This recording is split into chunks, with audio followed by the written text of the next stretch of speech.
The accused assassin, Tyler Robinson, will be in court as his lawyers push to further limit media access in the case. A coalition of national and local news organizations is fighting it. The judge must weigh the public's right to know details of the case against his attorney's concerns that the media attention could interfere with Robinson's right to a fair trial.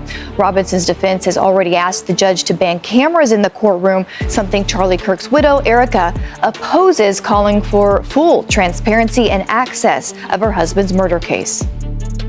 There were cameras all over my husband when he was murdered. There have been cameras all over my friends and family mourning. There have been cameras all over me, analyzing my every move, analyzing my every smile, my every tear. We deserve to have cameras in there. The 22-year-old faces numerous charges in the shooting death of Charlie Kirk on September 10th, including aggravated murder, felony discharge of a firearm, and 2 counts of obstruction. Prosecutors have said they intend to seek the death penalty. Hold on one second. We're about to get to the bottom of this, ladies and gentlemen. This don't make no sense whatsoever. Welcome to the Dark Waters channel, where we explore mysteries, figure out the truth, dive into politics, and anything else you want to know about. That's what we're doing over here, baby. Let's go. What's up, ladies and gentlemen? The one and only James Williams, Dark Waters, and I'm back. And, you know, I had the opportunity to watch the president's speech last night. I'm not sure if I caught it all live, but also I caught the reactions to the president's speech. Of course, this guy started trimming a tree as soon as I started recording. He ain't made a damn sound the whole time I've been out here, but that's wild. I got a chance to catch the president's speech last night. More importantly, I got a chance to catch the reactions to the president's speech. And I was going to do some recording, but I decided to go to bed. And I was like, all right, let's go to bed. Let's sleep on this. And then let's see what the Lord gives us today. And so I go for my walk with the Lord, which if you don't spend some time exercising, try getting up in the morning and going for a walk with the Lord. Even if you just walk around your property, it's a great blessing. And as I'm walking, I come to the conclusion that my realm of thoughts is being assaulted. Because it's just like these thoughts, they're just like coming in. I'm like, okay, I'm really not thinking about this. What is this? So I understand that it's an assault on the realm of thoughts. We've talked about the realms of thoughts and imaginations. And what ends up happening is the kingdom of darkness wants to influence your realm of thoughts and then transition you to imaginations. And then your imaginations transition the reality of what's going on. And so I took a step back and I said, what's the attack vector that I'm being attacked on? And I looked at it from a 1,000,000-foot view. I said, here's the attack vector. And that attack vector was basically the psychological operations that are going on everywhere, on multiple channels, amongst multiple influencers. There's all these psychological operations that are going on, but some of these psychological operations are professional in their nature. I'll give an example before I go into the scripture, if I can get there real quickly. Let me go to Gateway Pundit. I'm not sure all of my business like that. Gateway Pundit. And we'll go to this article with Donald Trump. And this is him talking about Erika Kirk and what's been going on with Erika Kirk. And he says, sue their asses off. President Trump tells Erika Kirk she should probably sue those people tainting her name. And we all know what's been happening with Erika Kirk. And so we witness Erika Kirk going through a professional psychological operation. And somebody may say, well, no, James, it's not a psychological operation. That's okay. You don't think it's a psychological operation being launched against her, but we're getting ready to go into what a psychological operation really is and the nature of a psychological operation, because people throw the terminology around all the time, but they don't understand the different facets of it. And so if you don't understand the different facets of a psychological operation, the different outcomes, the different types, then you could be sitting there being influenced by one and not know it. But then there's the spiritual aspects of what a psychological operation does. And the very first psychological operation we saw was Eve in the garden with Satan. It was what he did. It was run a psyop on Eve. And if you don't believe me, let's just go over there and see. But the psychological operation that's being run on Erika Kirk is so profound that the president of the United States has to give her advice that she should sue the people.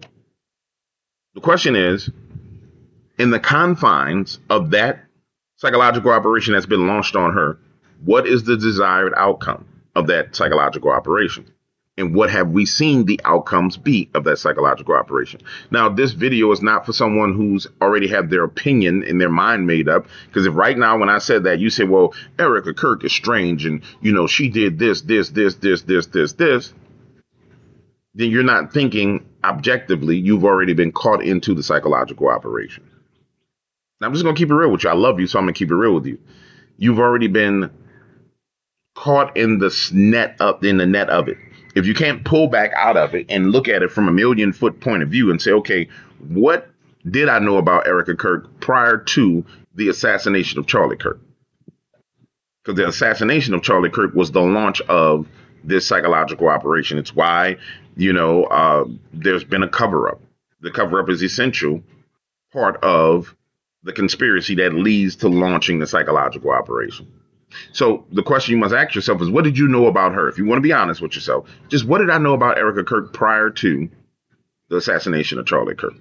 I can honestly tell you, I didn't even know that the woman existed. I knew Charlie Kirk was married. I didn't know anything about her. Like, I knew he had a wife, but I didn't know anything about her personality. So to say I didn't know she existed is kind of retarded, but I knew he had a wife, but I didn't know any details about his wife. And then the next question you have to ask about the psychological operation is, when exactly did it launch? I'll tell you when it launched. It launched the minute she became the CEO of Turning Point USA. But that's not even the point of this. I'm just giving you guys a living, breathing example of it. And I think we'll use her kind of as the layer on the table and kind of dissect her as normally I use Alex as the person we lay on the table and dissect for these type of things. But we'll use Erika in this case because it's phenomenal. Now, the attack is phenomenal. But let's go to scripture so you understand this. And once you see this, you will get it. Watch this. Let me go here. Now the serpent was more stubble than any beast of the field which the Lord God hath made. And he said unto the woman, Yea, hath God said, Ye shall not eat of every tree of the garden. And the woman said unto the serpent, We may eat of the fruit of the trees of the garden, but of the fruit of the tree which is in the midst of the garden, God hath said, Ye shall not eat of it, neither shall ye touch it, lest ye shall die. And the serpent said unto the woman, Ye shall not surely die, for God knoweth that in that day ye eat thereof, then your eyes will be opened, and you will be as gods, knowing good and evil. When you go to the next verse, she takes of the fruit and eats of the tree.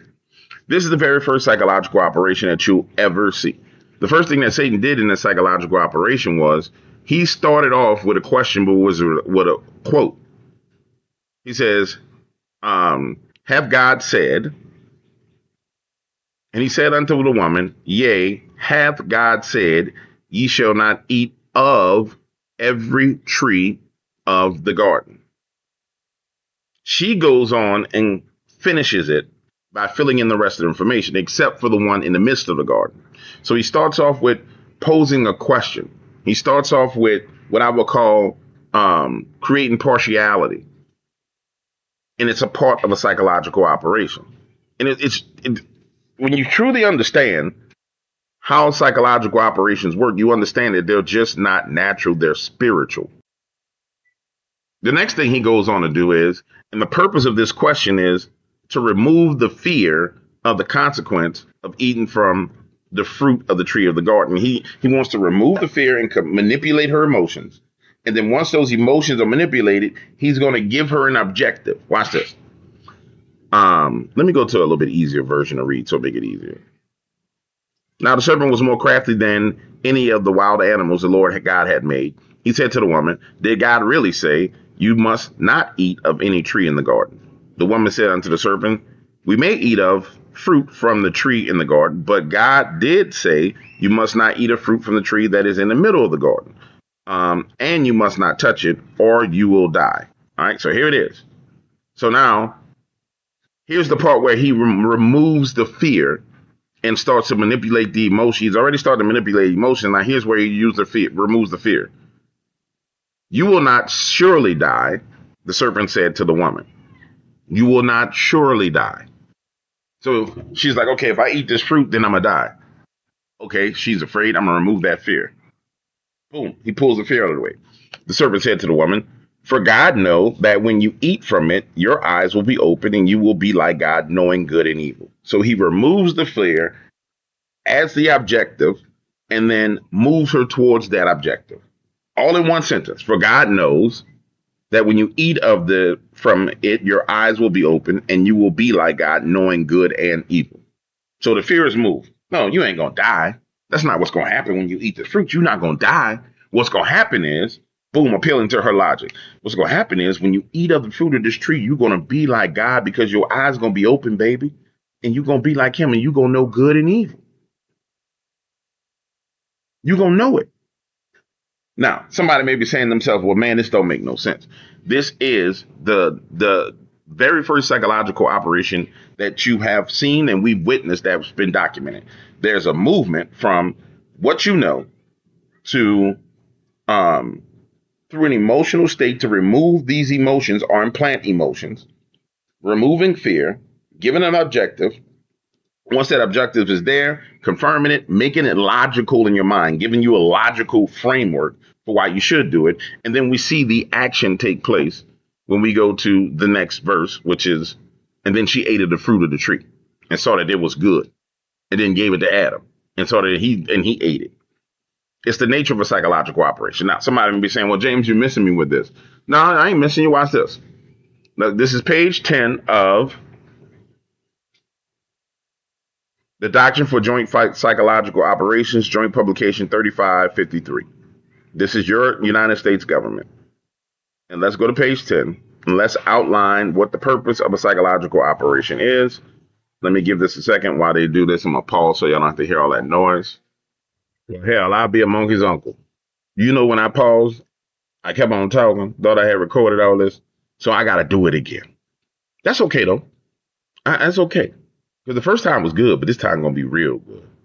So we're talking about psychological operations in the context of when you come to the realization that Satan was created the first psychological operation. That's what you witness happening in Genesis when he talked to Eve about the fruit of the tree. That was the very first psychological operation. And just to explain it to you, because he's the father of lies and there's no truth in him. I mean, his operation took what? 2 verses. You know what I'm saying? His operation took 2 verses to get popping and get over with. But let's just go look at what they define as a psychological operation. And then we'll quickly go into some of the things that are happening right now. Here's the premise that I'm going to lay out for you. And you got to forgive me because there's this disjointed nature of this video now because I had spoke about this and I don't quite recall what I said prior because whatever. It's not just me talking. The premise of this is this. We have 2 prominent psychological operations going on right now that we're going to use for examples.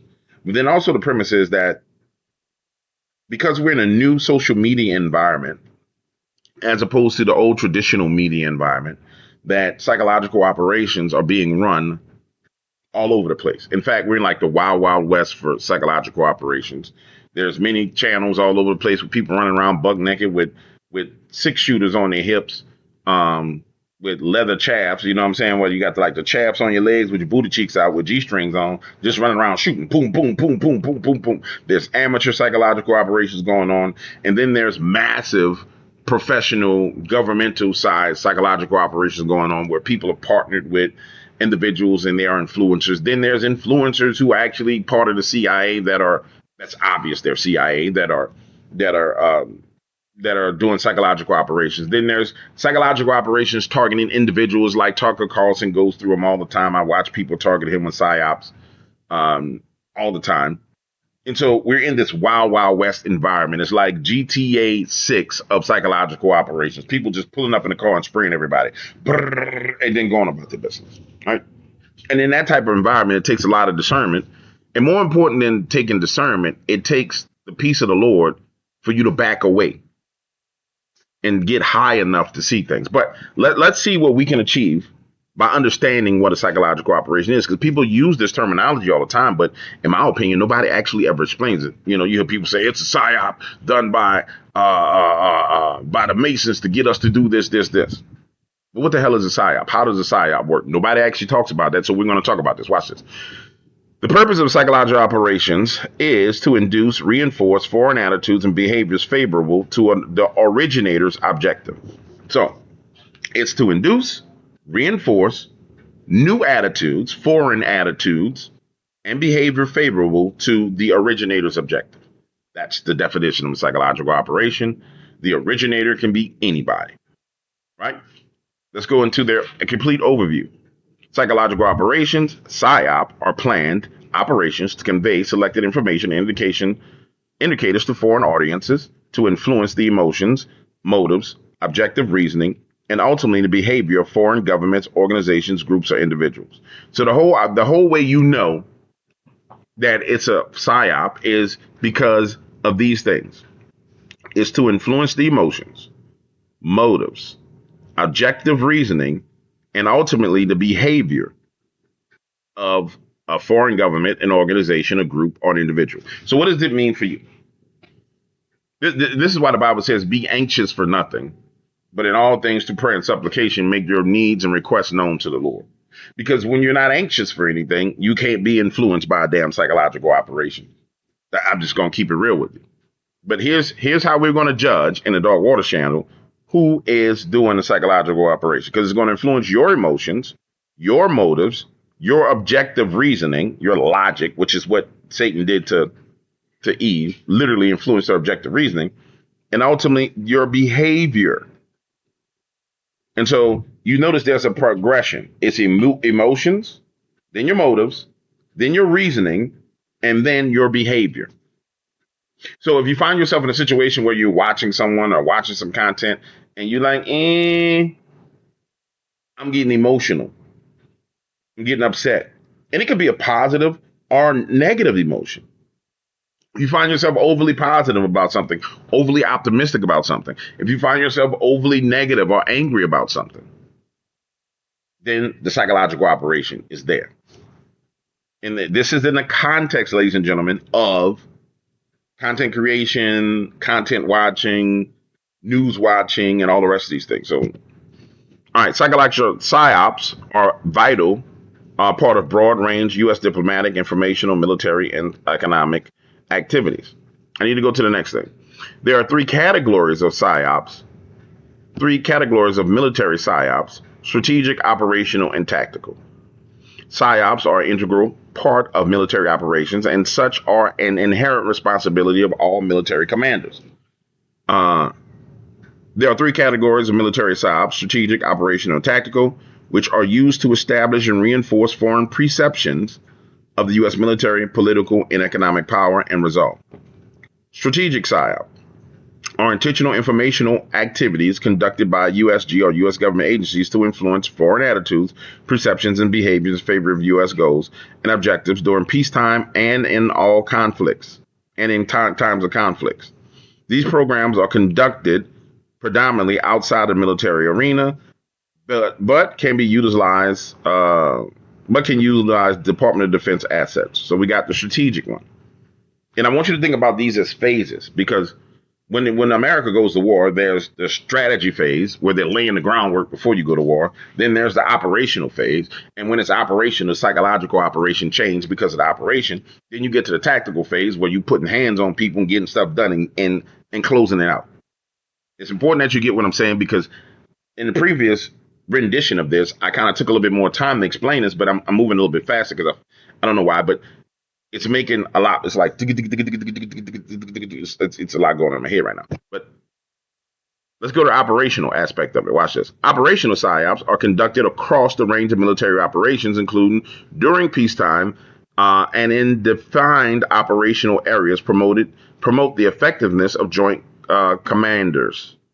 force commanders, campaigns, and strategies. The last one is tactical psyops are conducted in the area assigned to a tactical commander across the range of military operations to support tactical missions against opposing forces. All right, let's stop right there. Now,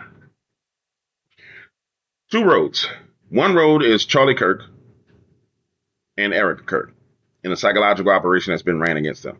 The other road is Donald Trump and what's going on with Donald Trump right now. Let's tackle the Donald Trump road to start.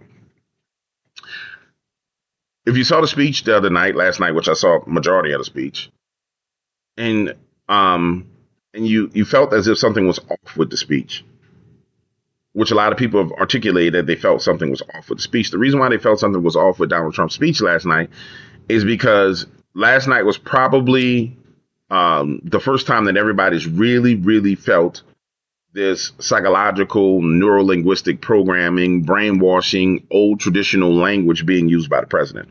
What made the president appealing was that he was not what everyone else was. That's what made him appealing. What made him appealing was he'd be like, we'll blow the shit out of them. And so since this war started, from the beginning of this war starting, because there have been psychological operations ran as it pertains to this war, we find ourselves taking glimpses into the old system. It's kind of like we're looking into a looking glass into the old system of psychological operations, which over the past, I don't know, he got in office in February. So, I mean, since February, people haven't really seen that.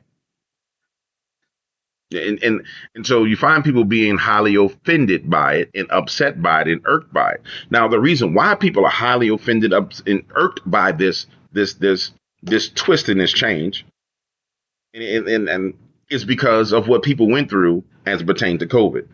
You see, people have built antibodies and they have this immunity to psychological operations that we've never had before.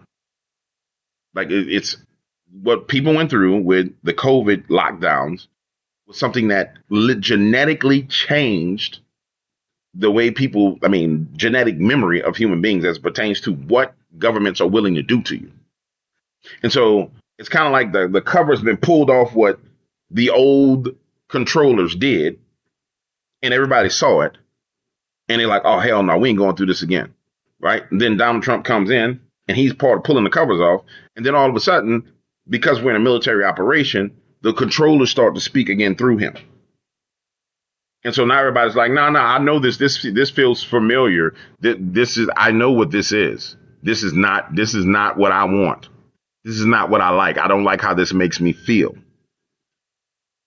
Remember, psychological operation is designed to control. The first thing is your emotions. Watch this. Let's go back up. Influence emotions, motives, objective reasoning, and then ultimately behavior. So the first thing that's going to get hit with a psychological operation is emotions. That's why you see people being emotional. They get this emotional, vehement, negative emotional response to what you see, what's being said. Because they know inherently, based upon what we've been through, that the next thing is to control your motives. The next thing is to control your objective reasoning. We saw this with COVID. We saw everybody got emotional. A couple of days to spread, kill the spread. And then it moved into, well, you got to wear a mask. If you don't wear, you got to wear a mask to protect me. We went straight through their motives. You got to wear a mask to reasoning. You got to wear a mask to protect me. And then we went from that to the behavior being changed. And many people's behaviors have been changed and never went back. You can find people to this day that walk around with N95 masks on. And so the American people, the actual world, experienced one of the greatest psychological operations ever, the greatest dark psychological operation ever, plus NLP, dark NLP combined in it.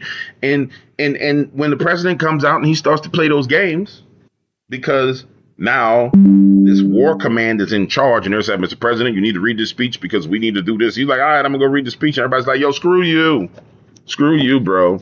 Like, die slow, bro. You get on my nerves, man. It's because it's because people are rejecting that old thing. because everybody's aware of that thing. It's no longer hidden. It's in many ways, it's your success coming back to haunt you. You know what I'm saying? In many ways, your success is taking shots at you. I forgot the name of the movie, American Gangster, when Bumpy Johnson goes in and talks to the mafia boss. He was like, he shot at my wife. Took a shot at my wife. He's like, so your success took a shot at you. What are you going to do about it? You're going to be unsuccessful? If people don't get it, your success is taking a shot at you. And that's what it really boils down to. But people won't see this from a higher level. You've been so successful as breaking people out of brainwashing that you can't do it anymore. The president doesn't even understand this. His administration doesn't even understand this. You've been so successful at breaking people out of brainwashing, you can't walk back into that. You'll do better going on TV saying, I blew them some bitches up. Israel tried to punk us and get us to go to war. And I ain't gonna lie, they was gonna blow them people up. So I was like, fuck it, we gonna blow them up ourselves. But we getting to the point where they playing games with me and we about to back up out of this war. I'm trying to talk to the people from Iran. They bugging out because they really crazy. They really jihadis. Y'all don't understand. These people crazy. So I might have to keep blowing their asses up because I'm in a spot where I might have to blow all that shit up. I just gonna keep it real with y'all. I probably have to blow all their asses up. But I don't want to blow all their asses up, but I might have to blow all their asses up. And everybody be like, okay, we get you.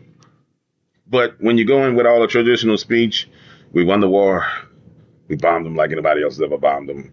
And then you add the NLP and all the rest of the stuff in there. People are like, screw you, man. It's because people have this immunity to that thing.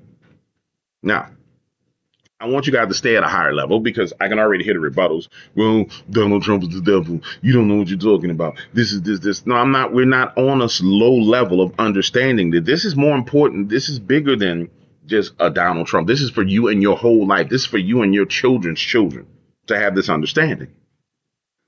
Presidents come and go. Psychological operations are launched by governments. And we're in an environment where psychological operations are being launched every day.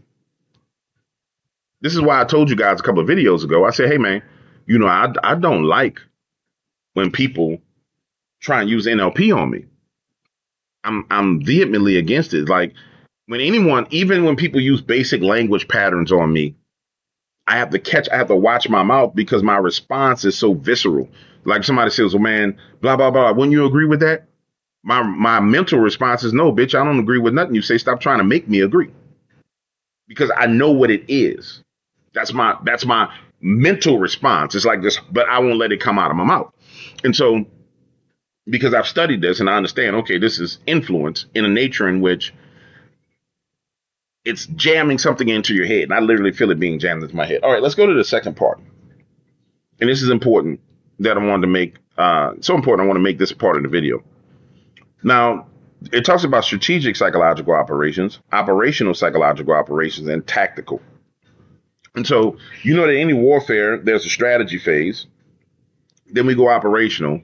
And typically in warfare, when the war goes operational, then there's tactics involved inside of the operational aspect of the war, right?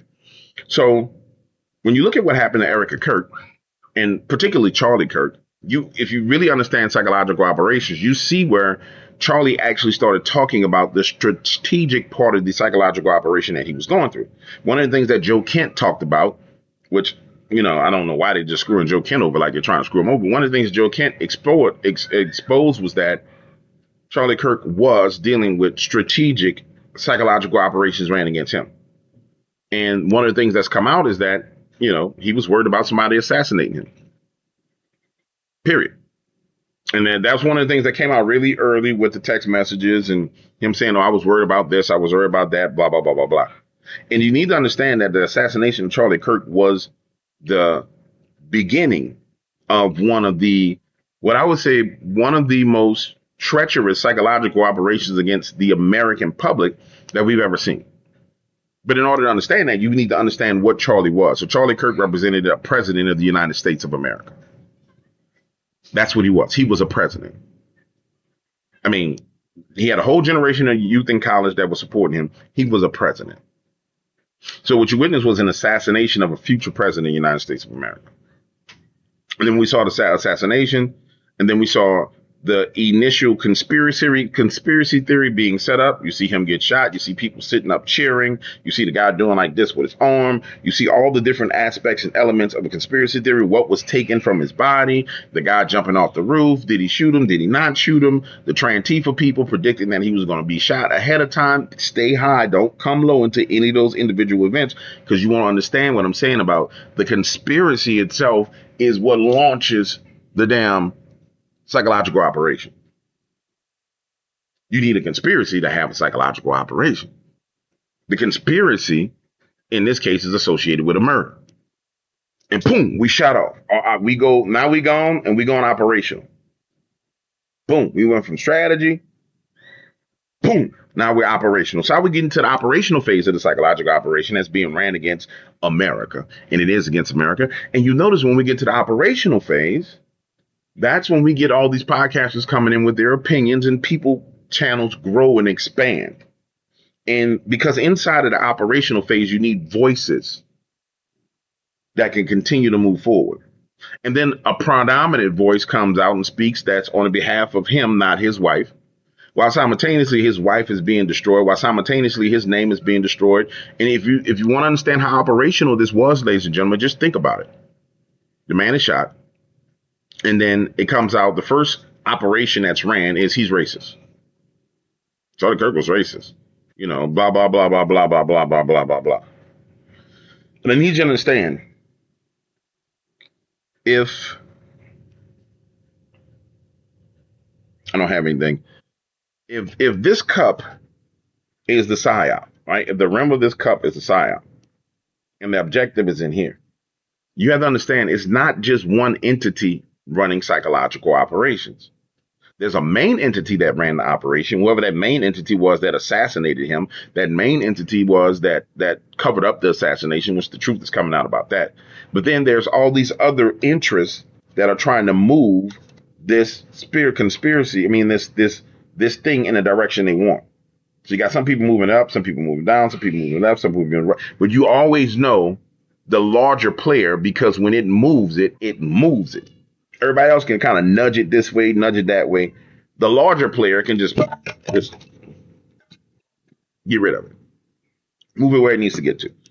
Stick with me. So we go into, Charlie Kirk was racist, but there was no evidence of the man being racist. And in fact, it ended up backfiring because people started looking at what he was saying. And it was like, oh, I can't believe the Democrat Party is like this evil that they're saying this dude was racist, and they cheering on the guy being shot. And he was a good dude, blah, blah, blah. Remember, you had people in the streets with the blood on his shirt for Halloween and acting crazy. Remember all this, right? Then we move into tactical phases of that operation, where the assault starts on his wife and the assault starts on his organization that he created. Oh, those guys were in on the assassination attempt. Erika Kirk is in on the assassination attempt. And for anybody who would try to argue this point with me, I'll just lay this out for you. And I want you to be honest with yourself. You don't have to be honest with me. I don't care. You can lie to your damn self all you want. You can't lie to me. You're not going to convince me of anything different. But what did you know about Erika Kirk prior to Charlie Kirk being assassinated? Prior to his death, what did you know about her? Did you know about her past? Did you know about her daddy? Did you know about her mama? Did you know any of the stuff that's been exposed after his assassination? You didn't know anything. She was Charlie Kirk's wife. She was the mother of his kids. She was the chick that was on the pictures with him when he had the picture. She was the chick that went on stage with him. And so inherently, when he's removed and she's plugged in as CEO, you see the psychological operation start against her. And so it is a psyop, ladies and gentlemen, whether you want to accept it or not, because that person was all out assaulted. So much so to the point to where the president of the United States, like I said you should sue their asses off. It's reached the desk of the president of the United States, which lets you know that a lot of people's issues aren't reaching the desk of the president, but that issue is reaching the desk of the president. Lets you know the president is still kind of connected to what's going on, but he's listening to certain stuff, not other stuff. All right, guys, I think this video's went too long. I'll go into this on the next video, but I do want you guys to understand this, that The first psychological operation that was ever ran was run by Satan in the Garden of Eden, or the serpent in the Garden of Eden against Eve. And it's the same thing going on now. So when you see people with these visceral reactions to not only the president, but then you're getting to the point where you're seeing people with visceral reactions to other content creators and visceral reactions to it's all massive psychological operations being run. And the only way you do that is you got to rise above that. You gotta literally sit above it and just look. And the only way you can do that is if you know that God is in control. If you know that God is in control at the end of the day, and that you're part of his kingdom and you actually want his will to be done, then you can sit above all of it and not allow yourself to be angry. Like, I care about what happens. Don't get me wrong. I really do care about what happens. But at the same time, I have this level of understanding that the way things are going to play out is the way the Lord wants those things to play out. And the way when men make certain decisions, men going to pay the prices for those decisions. Now, will we as a nation pay a price? Possibly for the decisions that men make? Yeah, because we voted for them. I voted for Donald Trump. So, I mean, it's only fair that I pay a price for it. But at the same time, I know in the place of prayer, there's promises that the Lord made me that should offset any of that foolishness that will come. All right, ladies and gentlemen, one on the James Williams Dark Waters. I'm out of here.